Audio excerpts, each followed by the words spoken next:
Good evening. This is Runo from Inertia on the Voyage.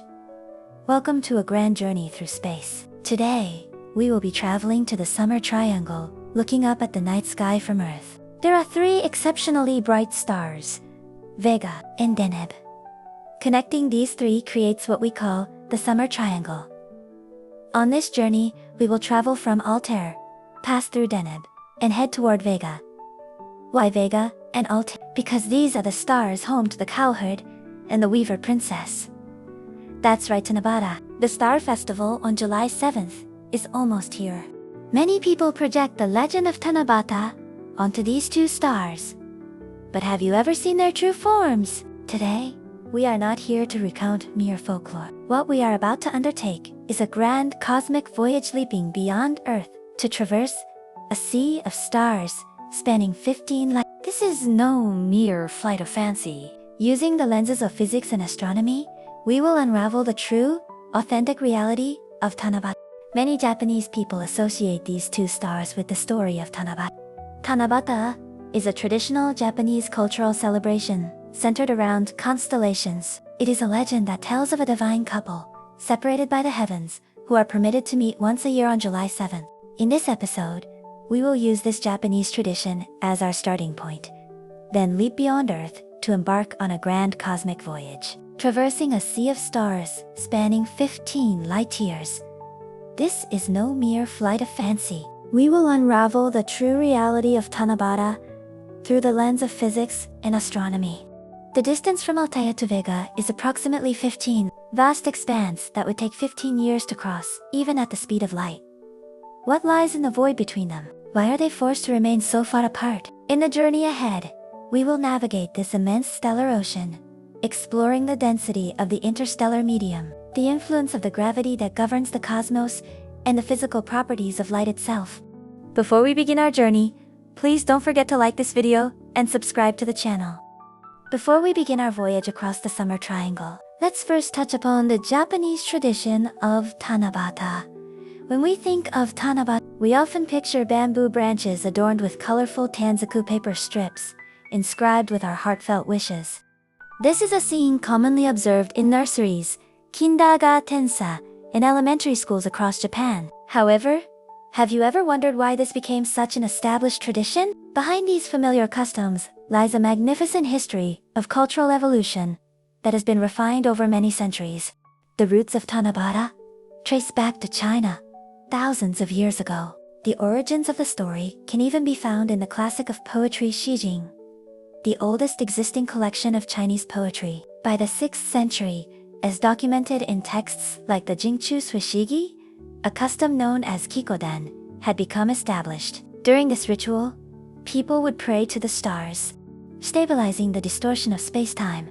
I glide into the nebulous threshold. Before my eyes, the violent birth of stars begins to breathe, slow and rhythmic. Here, in this very spot, the great machine of the galaxy is forging new light, seeking to improve their skills and craftsmanship inspired by the weaving talents of the weaver princess. This tradition was eventually brought to Japan by envoys to the Sui and Tang dynasties, along with countless travelers from across the sea.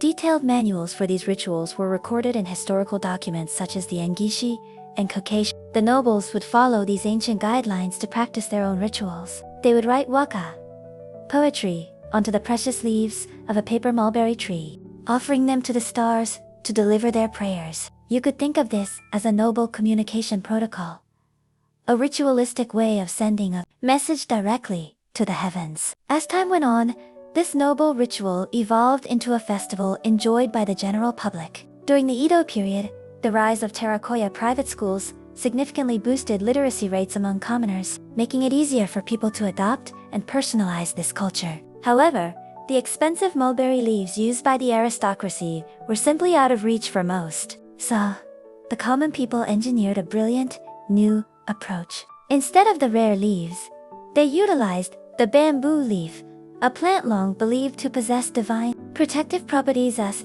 Anyorishira, a sacred vessel to invite the gods. However, the expensive mulberry leaves used by the aristocracy were simply out of reach for most. So, the common people engineered a brilliant new approach. Instead of the rare leaves, they utilized the bamboo leaf, a plant long believed to possess divine protective properties as an yoreshiro, a sacred vessel to invite the gods. In this way, what began as a restricted imperial ritual transformed, intertwining with the lives of ordinary people and rooting itself deeply across the nation as a beloved festival. By optimizing the medium to simple paper, the Tanabata evolved from a ceremony reserved for the privileged elite into a national celebration where anyone could cast their dreams toward the sky. It is upon the foundation of this long, evolving history that the legend of the Weaver Princess and the cowherd rests. Long ago, by the banks of the heavenly river where the gods resided, lived Rihim, a master weaver. The fabrics she wove delighted the gods, yet she herself had never known the experience of love. Concerned for her, the celestial emperor introduced her to Hikoboshi, a diligent cowherd. They fell in love at first sight and became husband and wife. However, they were so consumed by their newfound happiness that they eventually neglected their duties. Enraged by their neglect, the celestial emperor separated the two, placing them on opposite banks of the heavenly river. Seeing them weep day and night, the emperor eventually relented and made a promise. If you both work diligently and fulfill your duties, I will allow you to meet once a year, on the night of July 7th. Since then, they have worked faithfully, earning their annual reunion. And legend has it that if it rains on that night, a flock of magpies will spread their wings to form a bridge, coming together to help the couple cross the river. Now, with this legend in our hearts, let us begin our journey from Altair to Vega. We will leave the myths behind and traverse the vast reality of space. What does the heavenly river truly look like from the perspective of modern astronomy? Let's set off and witness the true scale of the stars. Look up at the night sky. In the southern sky, you will see an exceptionally bright star that forms one corner of the summer triangle. That is Altair, the star in the constellation Aquila, home to the cowherd. While famous as the star of Tanabata legend, its true nature is something far beyond the reach of romantic mythology. It is a massive, violent, and extreme cluster of physical phenomena. First, let's talk about the bizarre speed of this star. While our sun takes about 27 days to complete a single rotation, Altair spins at a mind-boggling rate, completing a full turn in just 6 to 10 hours. At its equator, the star is whipping around at over 200 kilometers per second. This extreme velocity is so immense that the star is physically crushed by its own centrifugal force, warping it into a distorted, flattened shape much like a cosmic rugby ball. Why does it spin so incredibly fast? It's because this star is still in its youth. Generally, when stars are born, they rotate at high speeds, but as they age, magnetic braking kicks in, gradually slowing them down. Altair, however, is like a wild stallion of the cosmos. It hasn't yet reached maturity. It's taking that raw, overflowing energy and channeling it directly into its rotational drive, charging through the galaxy at full throttle. Furthermore, the physical intrigue of this star lies in the unevenness of its surface temperature. Because it spins so violently, the force of gravity across its surface is not uniform. This creates a dramatic temperature gap between the poles and the equator. The polar regions are intensely hot, while the equatorial belt is relatively cool. It is rare to find a star with such an extreme temperature gradient. If we were to observe its surface up close, we would see a star that wears a completely different face, depending on where you look. In terms of distance, Altair is a mere 16.7 light-years away from Earth. On the cosmic scale, that is practically next door. Yet, it is precisely this proximity that has allowed us to discern its true, detailed form. Using a technique called optical interferometry, astronomers have succeeded in capturing the actual shape of this star. To think that humanity has managed to resolve a star which should appear as nothing more than a tiny point and reveal its distorted form due to rapid rotation. Don't you find our capacity for discovery truly extraordinary? What lies in the vicinity of this star? Research suggests that Altair is likely cloaked in a debris disk. a ring of rocks and cosmic dust. Much like our own solar system during its infancy, materials are swirling around this star, serving as the raw ingredients from which future planets might be born. While the name Hikoboshi evokes a quiet, gentle image, the reality is far more dynamic. It is a bustling construction site for new worlds, spinning at a furious pace while nurturing the seeds of potential life. And finally, a glimpse into the future of this star. With a mass about 1.8 times that of our Sun, Altair is currently in a state of remarkable stability, continuing its nuclear fusion. It will sustain this golden age, known as the main sequence, for several 100 million years more. Eventually, it will expand into a red giant, before finally ending its life as a white dwarf, locking away its once violent, frantic rotation into the silent memories of the cosmos. The light of Altair that you see right now departed that star 17 years ago. It has traveled through the storms of space, endured the star's own violent rotation, and sliced through the vacuum at the speed of light to pierce your retina at this very moment. It is far more than just a white dot in the sky. It is a crystalline embodiment of raw, untamed physics distorted by a spin of over 200 kilometers per second. Having survived a 17-year odyssey, tonight, I invite you to receive that fierce, ancient energy directly with your eyes and your mind. This is the undeniable reality of the star we call Altair. Now, we must leave the wild turbulence of Altair behind. Our journey continues, steering past Deneb and onward toward Vega. We are leaving the world of the cowherd to cross the vast, glittering expanse of the Milky Way. Let us set our sights on the next milestone of our cosmic voyage. Leaving Altair behind, we plunge toward the heart of the galaxy. We have begun to accelerate, leaving even the laws of inertia in our wake. We are currently drifting in the Orion Arm, a mere tributary, Terry, a narrow gap within the colossal spiral of the Milky Way. This place is but a breakwater, severed from the galaxy's grand, torrential flow. For so long, we have lived within this tranquil cage, under the illusion that we were the center of the world. But now, we require nothing less than a complete departure from this safe haven. It is time to consign our yesterday to the past, and make the cold decision to dive into the infinite abyss of the unknown. Turning our backs on the gentle cradle of the Orion Arm, we carve our path into the very heart of the galactic spiral. As we accelerate, the view behind us begins to warp. Here, in the midst of this cosmic torrent, the speed of light, the very constant we once revered as, revealed as nothing more than stagnation. In direct proportion to our acceleration, the boundaries of myself begin to peel away from the edges of my consciousness.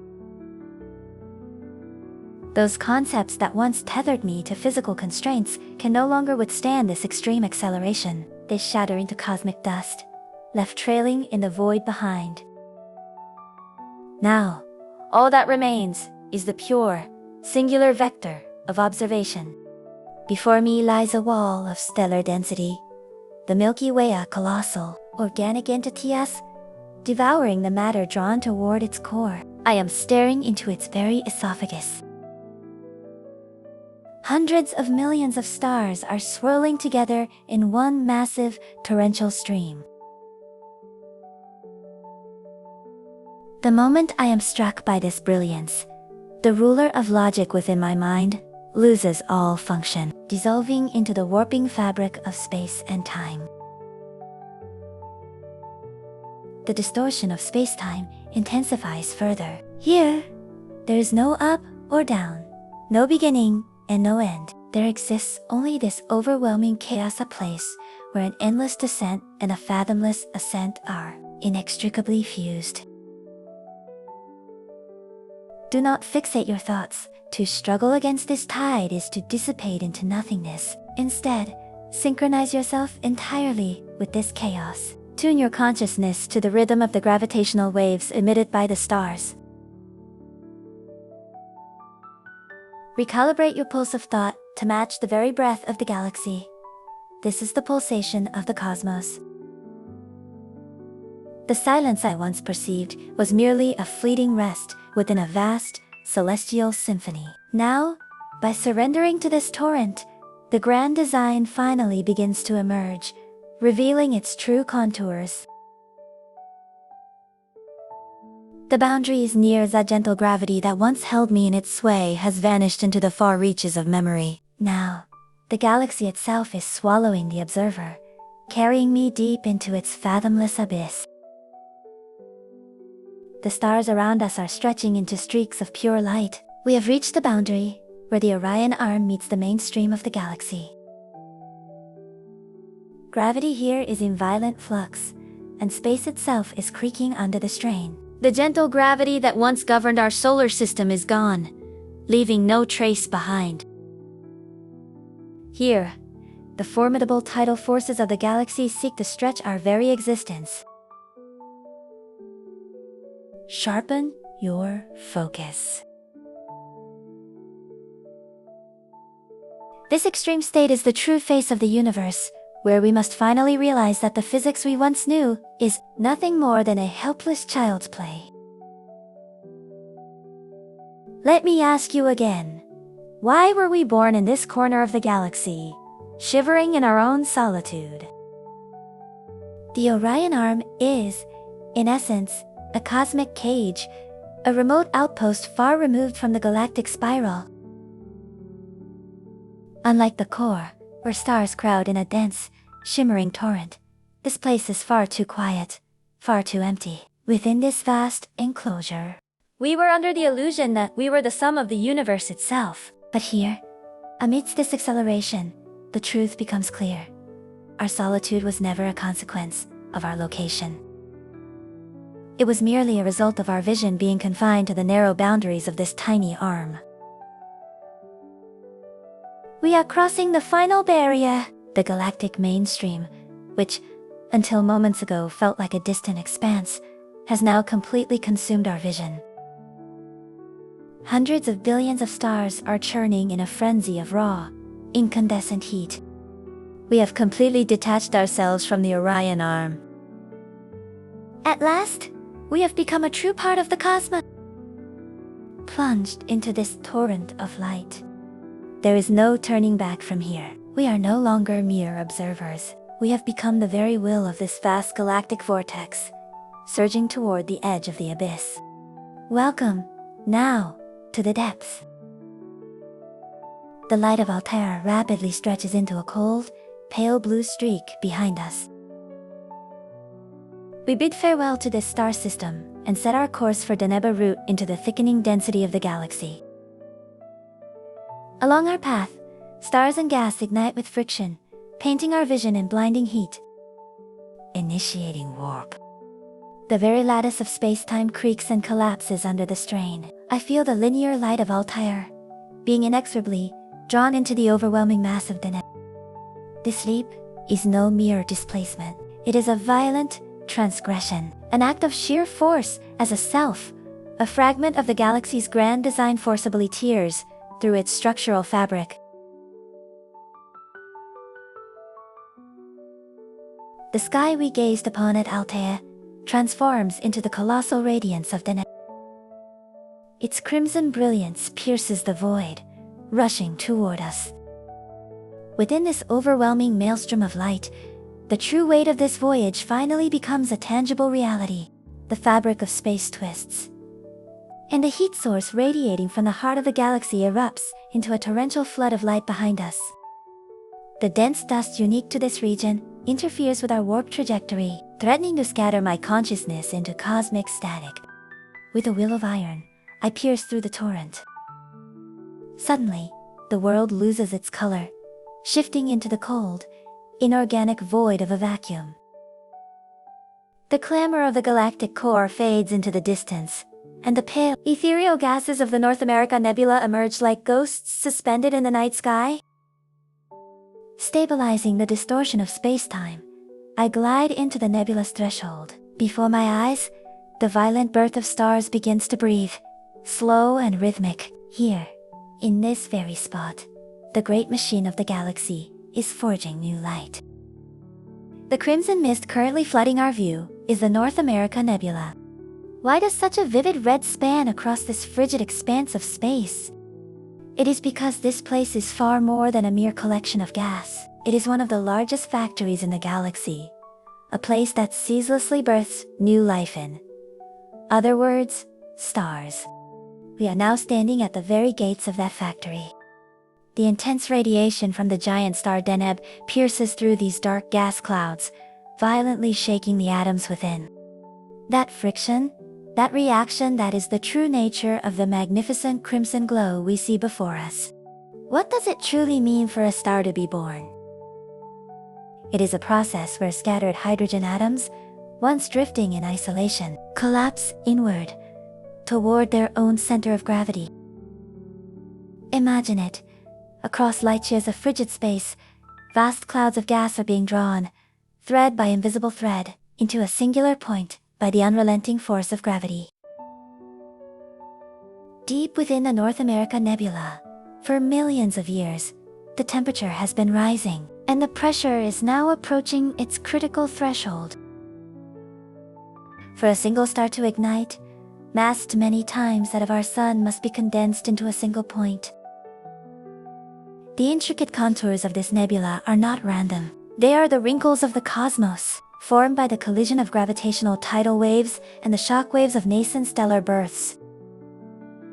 Intriguingly, this nebula is being both protected and destroyed by stars that have already ignited stars, like Deneb. The intense ultraviolet radiation pouring from Deneb ionizes the gas, causing it to glow with brilliance. Yet, that same energy is simultaneously stripping the gas away, driving it outward. It is a process both cruel and beautiful, much like a parent who nurtures a child, while simultaneously forcing them toward independence. The nebula sacrifices its own flesh to forge new stars, and those very stars, in turn, breathe luminescence back into the nebula. It is this eternal cycle that has allowed the galaxy to shimmer for billions of years. We are currently passing through the very front lines of this galactic regeneration system. Beyond this vast expanse of crimson clouds lies the domain of the Titan Deneb. Perhaps the blinding radiance emanating from Deneb is not merely a star, but the culmination, the convergence point. All the countless stars birthed from this very nebula. Or perhaps, Deneb is what this nebula will eventually become. Stars are born, burn to their final breath, and return to the nebula as gas.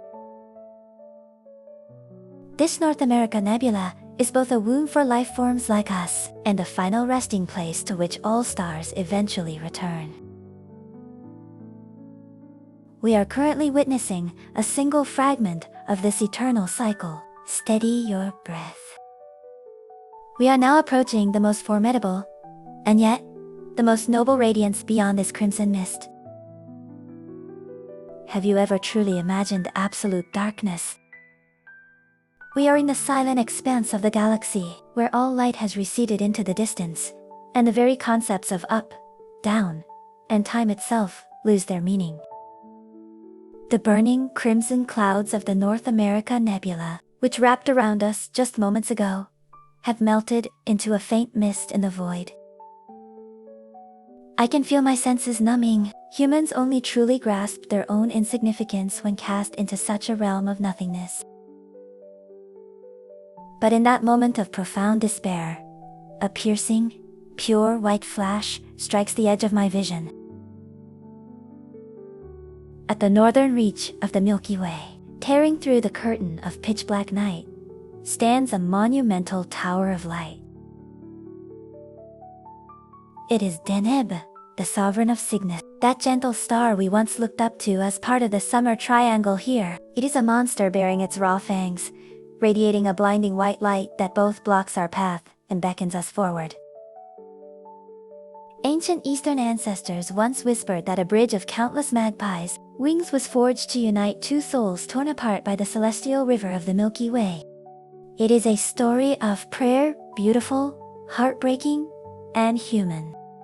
But the bridge forged by the reality of the cosmos knows no such sentiment. It is colder and far more absolute a manifestation of physical law. It is the torrential flood of photons radiating from Deneb, a blinding, chaotic force 200,000 times the luminosity of our sun. It physically pushes back the vacuum of the dark, carving an invisible path of light into the very surface of the galactic river. This is the true nature of the Magpie Bridge in the context of the universe's harsh, objective truth. The light of Deneb interferes with the galactic gravitational field, forming a bridge of radiance that stretches straight before us, much like a path of shimmering reflections on a dark, flowing stream. It is a rope forged across space-time, connecting lost observers to the unknown core of the galaxy. And here, we are now hand over hand, pulling ourselves along this tether of light, crossing the sea of darkness.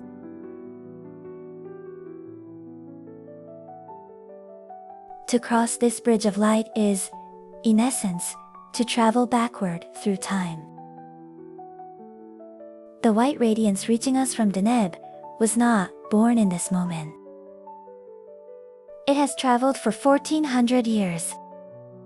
This is the legacy of a past long gone light, released into the void when people on Earth still believed the stars were divine portents, centuries before the flames of science were ever lit. We are bathing in the dying scream of a star from 14 centuries ago. Deneb is a dying king, exhausting the very embers of its existence. It has reached the final, precarious stage of its stellar life, a state of critical tension where a supernova could ignite at any heartbeat. This intense white glare may well be the king's final testament, a desperate scream of existence shouted into the cosmos, or perhaps its ultimate act of defiance. Is it pathetic to cling to this fading light, searching for a path? Or is this, perhaps, the inevitable destiny of a sentient observer? There is no comfort here, no lukewarm sanctuary. There is only freezing solitude, and the star's violent rejection. Yet? It is precisely this sharpness that awakens our dulled consciousness, pointing us toward the true direction of the truth we seek. Why are we so drawn to this light? This bridge is not merely a celestial phenomenon. It is a spiritual anchor, connecting two existences that are far too distant, be it you and me, or humanity and the universe. The universe is too vast, and an individual's life is far too short. If we were to live as usual, we would likely be crushed by the immensity of this galaxy, ending our days in despair at our own insignificance. However, as we cross this bridge of light built by Deneb, our consciousness expands. Transcending 1,400 years of space-time, we synchronize with the galactic scale of tens of thousands of light. In this moment, we cease to be merely tiny humans and become the eyes of the universe, comprehending the very structure of the galaxy. Feel the light particles of Deneb mingling with your thoughts, quietly constructing a corridor of the spirit. There's no longer a need for many words. This vibration of light itself is our dialogue. The end of the bridge comes into view. Behind the intense white light of Deneb, the galaxy's true mainstream, a swirling expanse of even greater gravitational monsters lies open, waiting for us. However, there is no more hesitation in our hearts. Having crossed the bridge of Deneb's light over these past few minutes, our spirits are no longer what they were when we were confined in our peripheral cage. There is no need to outrun the light. Simply holding the will that this light has revealed to us, we dive into the next realm. Now, we have crossed the bridge. Bidding farewell to the lighthouse of light, we cast ourselves deeper into the very heart of the galaxy. Turning our backs on Deneb, we return from the torrent of light to the red checkpoint of the North America Nebula. This is the boundary of the galactic vortex. Beyond the mist, a dark corridor stretches out, where starlight fades into nothingness. From here, to reach Vega, we must move away from the galactic center, so we initiate a warp of approximately 1,500 light-years. Tearing through space, detached from the galactic structure, consciousness loses its coordinates. The light of Deneb and the afterglow of the red mist all fade into the past, vanishing behind us. This is not movement. This is the reconstruction of existence. Passing through the distortion of space-time, we are forcibly expelled from the vessel of the galaxy. A space governed by silence. The galactic rift and the darkness of the corridors have all sunk into the abyss behind us. Now, what stands before me is only Vega, waiting at the edge of the horizon. The memories of the galaxy have become a thing of the past. Standing in this wilderness, I redefine myself. I layer my words to carve my existence into this silence. As you can see, we are about to pass through a crossroads of the galaxy, where stars are densely packed together.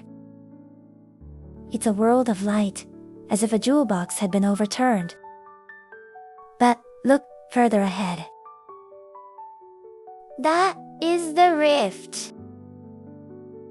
An abyss of the universe, rejecting even the light, lies open, waiting for us. An abyss of the universe, rejecting even the light, lies open, waiting for us. The density is dropping. Can you see the starlight fading, one by one? The noisy daily life of light is receding into the distance behind us. From here on, we are diving into a void where there is no sound, no light, a realm that simply exists. It is lonely. No one's cry can reach this place. In this darkness, I feel as though I can hear the very heartbeat of the universe. Even the light that has traveled hundreds of millions of light years gets lost here. There is no need to fear this darkness. You simply have to face it. For the vastness of the universe is nothing other than the depth of the silence one can confront within oneself. How is it? Can you hear nothing but your own heartbeat? Get used to this luxury of nothingness. That is, a faint light. The exit has come into view. Guang! The light is returning. The light you see beyond these past few minutes will surely appear in a color entirely different from what you have known before. The corridor stretches on for eternity. We are still far from Vega. Before us lies a void where even the brilliance of stars is not permitted to exist. This is the margin of the universe's space of absolute nothingness, where the very concept of density has vanished. Navigating this corridor requires more than standard methods. We must strip our consciousness from its material shell, unravel our molecular structures, and cast our fragments of thought into a sea of warp speed, faster than light itself. Space is being torn apart. The star charts are warping, and the ruler of distance is dissolving. I feel myself merging with the darkness that fills this rift. The memories of a body formed in the distant past and the gravity known as society are freezing and shattering in this absolute zero vacuum. Nothing remains. Not my name, not my history, not even who I once was. Here, only the waves of observation race across the wilderness of darkness. A long, long stillness. No, this is not a stop. It is a convergence of vast time into a single moment of condensation. To me, the very structure of the galaxy now appears as nothing more than a thin membrane. I break through that membrane and head to the other side. the darkness begins to transform into particles of light. Right now, all light has vanished from your field of vision. You are standing in the middle of a rift, a dark nebula in Cygnus that stretches out infinitely, as if swallowing even the light itself. It is quiet, isn't it? To the eye, there appears to be nothing here. The daily clamor that pushed you to the brink until yesterday, the crushing pressure of work, the vague anxiety about the future, none of it holds any value in this abyss of a vacuum. This is the cradle of the universe, where countless stars are born, and where stars that have reached the end of their lives return as dust. The worries you carry every day, the loneliness you feel in fleeting moments when you weigh them against the infinite scale of this universe, how much substance do they truly have? We are all fragments of stars that exploded in distant galaxies billions of years ago. We are the crystalline miracles that the universe has spent eons assembling. The very fact that we are here now, contemplating the universe, is a fleeting moment in which this massive entity is reflecting itself in a mirror, attempting to understand its own nature.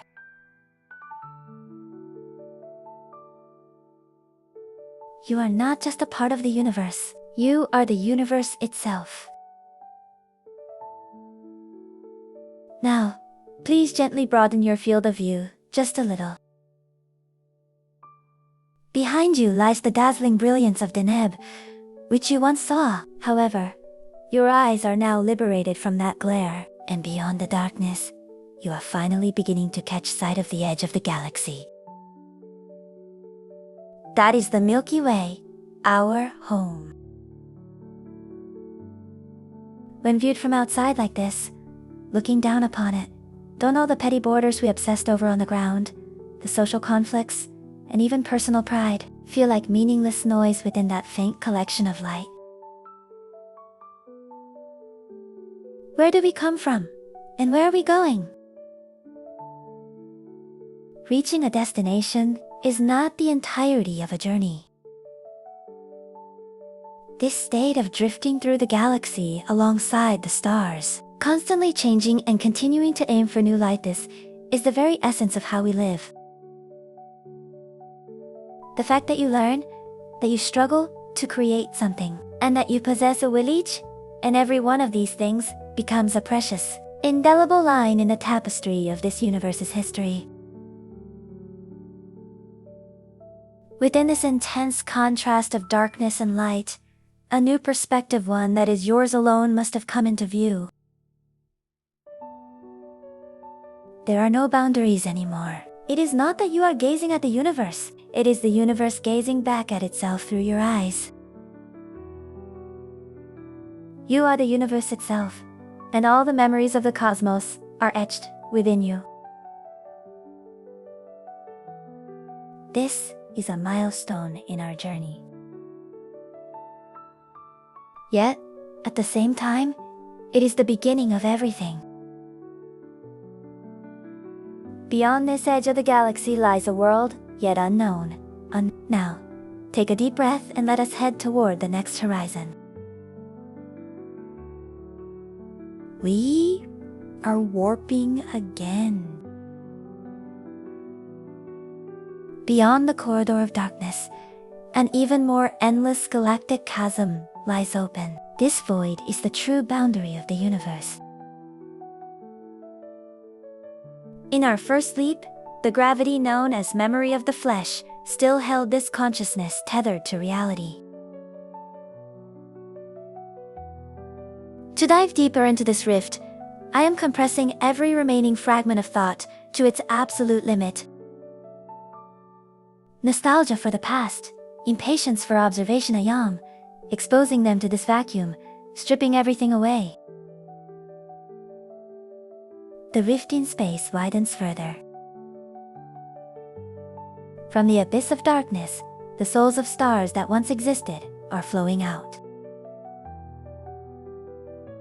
I am forcibly drawing in their light as fuel for a new mode of thought.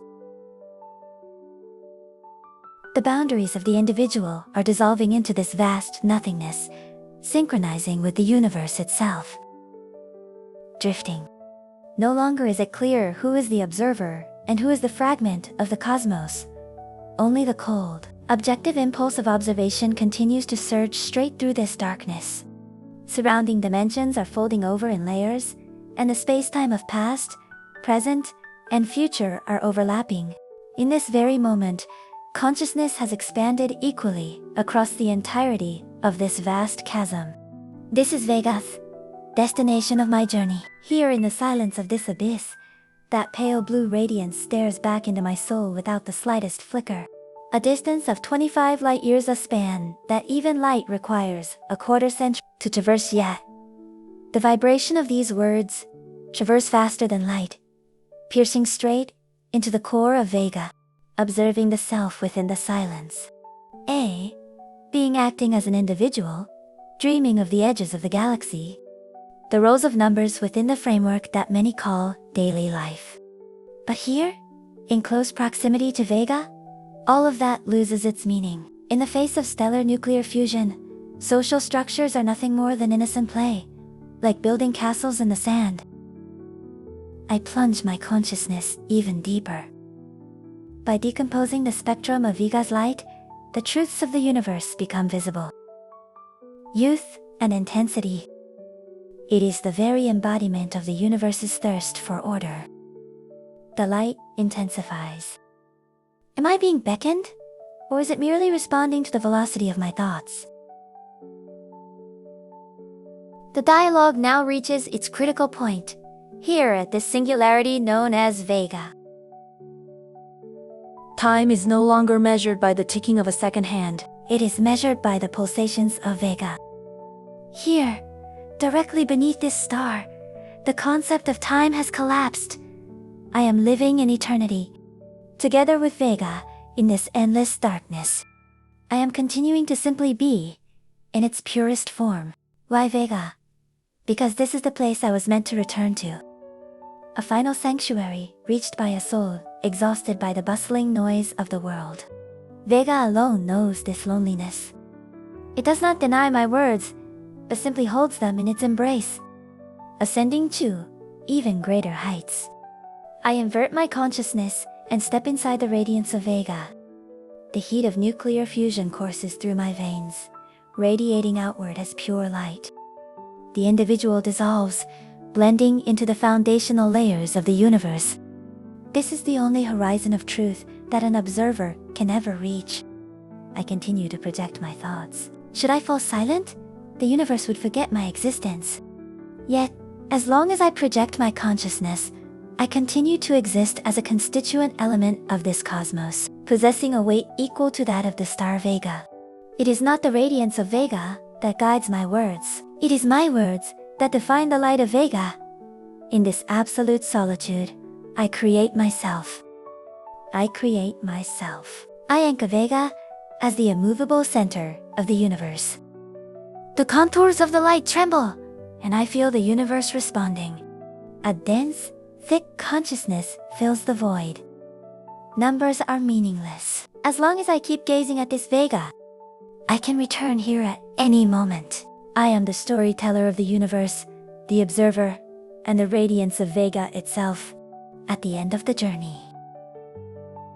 The tale of Tanabata has been told since ancient times, celebrating the once-a-year reunion of Altair and Vega, torn apart by the Milky Way. But did those who gazed up at the night sky in ages past ever realize that those glimmers were, in truth, lonely lights engraved with the destiny of eternal separation, severed by distances of light-years that could never be bridged? The path from Altair to Deneb is not a mere traversal of space. It is an act of swimming against the current in the arteries of the galaxy, where stars are densely packed and their gravitational pulls intertwine in complex patterns. The stars drifting around me, like bioluminescent organisms in the deep sea, pulse in rhythm with the music of gravitational waves. The night sky, which I had previously perceived only as a static map of constellations, now looms before me as a gargantuan, organic entity, with hundreds of millions of stars rotating at furious velocities. As I draw nearer to Deneb, the axis of all rotation at the heart of the galaxy, the density of space reaches its limit. the stellar density intensifies, and the dust and gas obscuring my vision scatter light into an iridescent aurora. In this region, time itself warps, and the light of the past and the light of the future overlaps at the same point. Breaking through that pressure, I reach the other end of the vortex. I have arrived at the domain of the Weaver Vega. Here lies a reality that could never be understood beneath the flat, static maps we call constellations. This galaxy is not merely a collection of distant glimmers. It is a gargantuan machine, in which hundreds of billions of stars feed upon one another's gravity, trace spirals, and breathe for eternity. Having actually traversed this entire expanse and felt the distance from the heart of the vortex to its edges with my own skin, the observer has finally been able to touch its profound, essential reality. A single question arises here. What then? Is this Magpie Bridge told of in the legends? And what route did those two follow to find their reunion? There were times I suspected that Deneb might be that bridge. But now, having peered into the abyss of the universe, I have finally glimpsed the truth.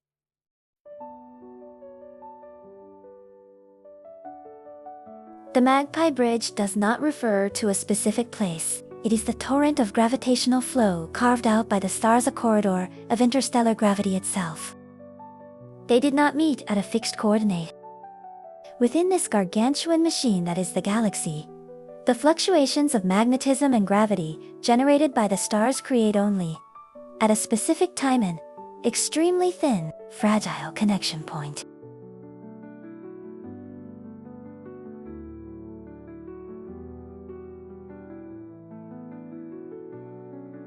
Yet, in the truth of this universe, for two stars to meet is, by definition, a physical collision. It signifies the annihilation of their individual boundaries. Reunion is fusion. It is extinction. As an observer, I have reached this realm, but now, that role itself has ceased to be. Perhaps the legendary pair required the illusion known as reunion. But, for this self, reunion is no longer necessary.